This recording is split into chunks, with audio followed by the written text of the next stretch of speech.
cómo funciona un feed RSS y por qué es importante que lo entendamos, aunque todo esto nos lo den servido y aunque jamás vayamos a tocar mano en el feed, a meter mano en el feed de nuestro podcast, por qué es fundamental que lo sepamos antes de grabar un podcast. Esto es cómo grabar, editar, publicar, promocionar y difundir tu podcast en 2025, parte 5 de No Tengo Idea Cuántas.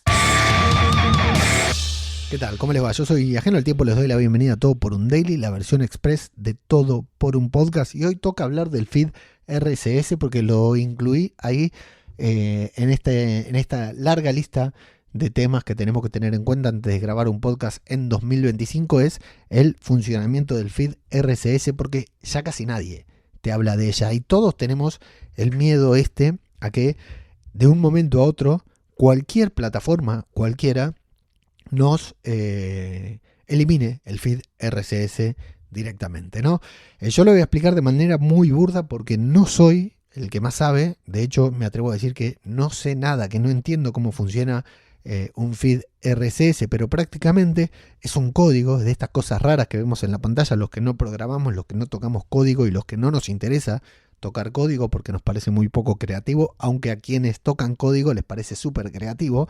Son dos mundos diferentes, ¿no? Es como el Matrix, en la primera, el calvo traidor que le dice a Neo, no, yo ya no veo acá las letritas, yo veo rubia, morena, pelirroja, y es muy divertido todo eso cuando ves la primera película de Matrix. Es muy interesante ese punto de vista, ¿no? Que ya no ve los códigos. Bueno, acá pasa más o menos lo mismo. Yo el feed RSS técnicamente no lo entiendo, pero puedo entender y explicar la importancia que tiene a la hora de promocionar nuestro podcast. Nosotros subimos nuestro podcast a una plataforma, sea cual sea, Mumbler, Spotify, Evox, Spreaker, la que fuera, y hacemos un copiar y pegar y llevamos nuestro podcast a todas las plataformas, ¿no?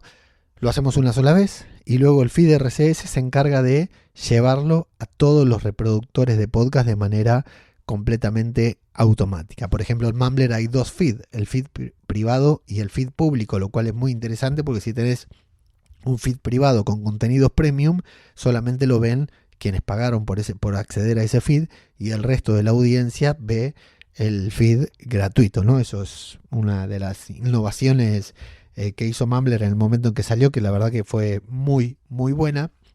Pero bueno, si vos copias y pegás el feed en tu navegador, vas a ver una larga lista de códigos en los que están listados tus episodios, y ese feed se va actualizando, se va renovando a medida que vas publicando diferentes episodios de tu podcast. ¿Y cuál es la importancia? Bueno, la importancia es justamente esta, que yo puedo publicar mi podcast en Mumbler y vos lo podés escuchar en Spotify, lo podés escuchar en Evox, lo podés escuchar en Apple Podcast, lo podés escuchar en YouTube si lo llevaste a través del feed RSS, y lo podés escuchar en Podcast Addict, por ejemplo, o antes cuando estaba en Google Podcast, gracias al feed RSS. Si el feed RSS no estuviera, vos tendrías que tener una plataforma instalada, la aplicación de las diferentes aplicaciones para escuchar el podcast que publica en Spotify, escucharlo en Spotify, el podcast. Imagínate tener que hacer esto, tener que irte a la aplicación de Mumbler, suponiendo que existiera, para escuchar Todo por un Podcast. Luego irte a Spreaker para escuchar un podcast publicado en Spreaker. Luego irte a Spotify para escuchar un podcast publicado en Spotify. Y luego irte a Apple para escuchar un podcast publicado en Apple, ¿no? Que básicamente es lo que quieren que hagas las plataformas. Y está bien, a mí me parece bien como modelo de negocio. Si yo tuviera una plataforma, bueno, trabajo en una plataforma, pero no es el modelo de negocio, no es justamente que vengas a escuchar a Mumbler, sino que lo puedas escuchar en cualquier lugar.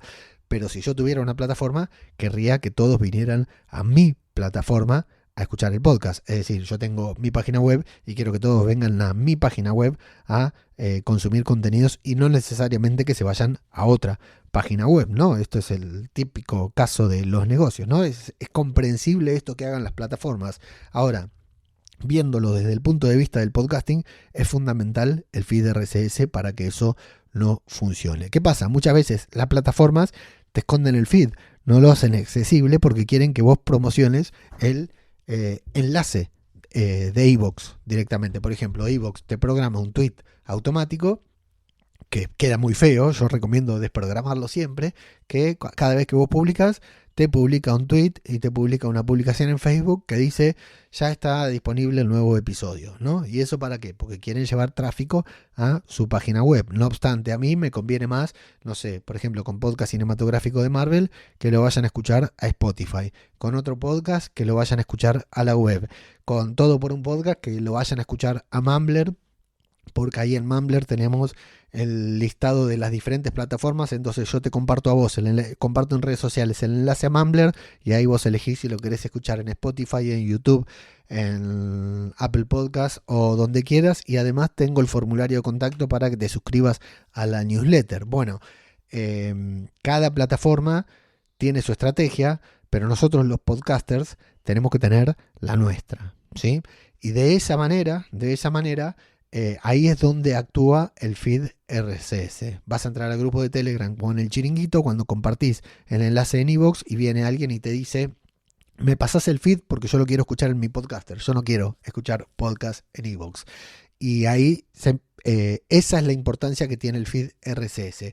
Aunque yo en este momento lo esté explicando como el orto, es otra cuestión que explicaría para qué. Para explicarle a estos podcasters, a esta gente que está pensando en publicar un podcast en 2025, que no te tenés que limitar a publicar tu podcast solo en Spotify. Hay gente que no lo sabe. Hay gente que publica en iVoox y no sale de iVoox. O sea, jamás llevó su podcast a Apple Podcast porque tenía que hacer, primero, porque Apple Podcast no es fácil y porque te demanda 3 o 4 clics más y porque iVoox no te dice que lo tenés que hacer.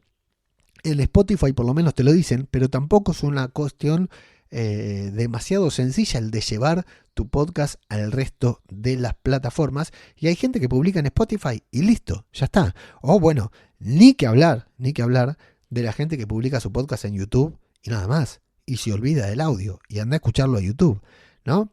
Vivimos en mundos completamente paralelos. Bueno, ¿qué une a todos esos mundos? El feed RSS, que muchos dicen que las plataformas en algún momento se la van a cargar, pero yo estoy convencido de que tanto el podcasting como el feed RSS sobrevivirá.